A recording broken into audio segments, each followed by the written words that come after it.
Understand that 90% of our history is not in history books and have been fashioned in a manner to be invisible to us. Steadily but surely, we are uncovering the truth and shining a ray of light towards our fallen heroes in a manner that reintroduces flesh to dried bones, to bring them back to life that they may never be forgotten. Here are 3 African heroes that we should never forget.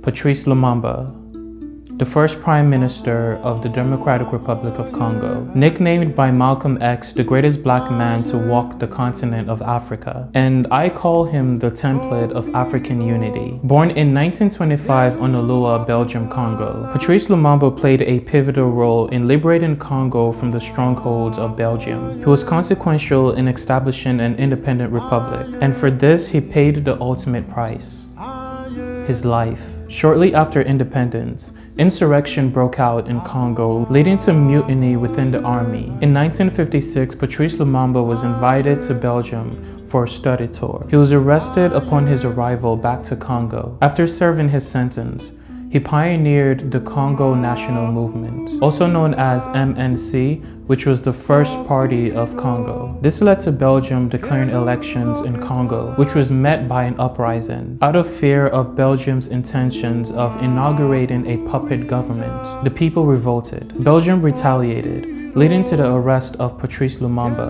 and the death of 30 Congolese citizens.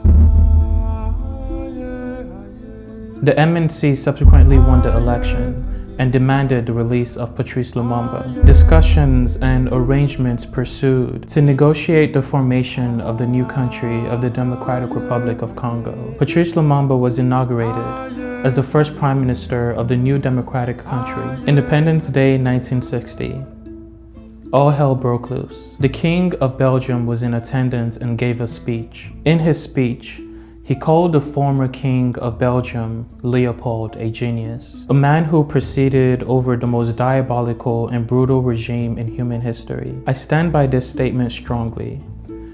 No group of people have been through an inch of what Congo went through under the regime of Leopold. To make matters worse, the king went further in his praise of Leopold, saying that he was the precursor to Congo's civilization. Basically, he spoke in a condescending manner as though Leopold was responsible for everything good to ever come out of Congo. My man Patrice Lumumba then got on stage and said, "Yo, miss me with that bullshit." Okay, he didn't say that.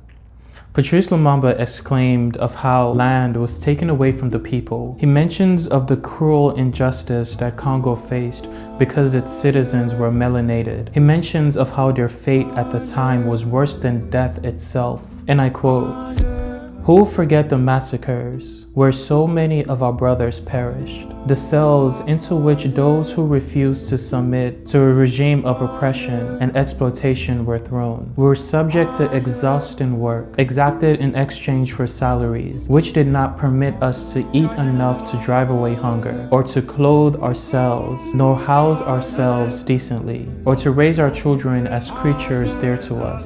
He spoke about the injustice of how in their country they weren't permitted to live in certain areas or enter certain buildings and restaurants and so on. This was a slap to the face of Belgium, and the whole world was there to witness it. Immediately after Congo's independence, Belgium sent 6,000 troops to Congo in support of rebellion against the newly declared sovereign country. January 17, 1961.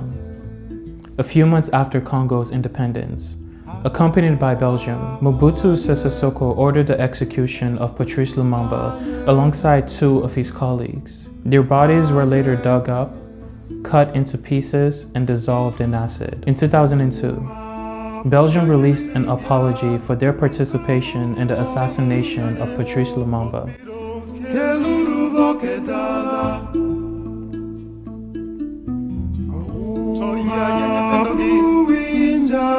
Other Western governments have also admitted their involvement in his death. History should be forgiven, but the heroes of our past never forgotten. This reflects a very similar saga in a lot of African countries, where after independence, an elite group of African leaders rose up to the task of taking Africa to new heights. Through a cascade of coups and changes in government, this led to a new generation of predatory dictatorships who benefited from the initial foundations of colonization, foundations set in place to ensure the exploitation of the mass and at the same time ensuring stability by making sure the people don't revolt to prevent an insurrection. History should be forgiven, and the heroes of our past never forgotten.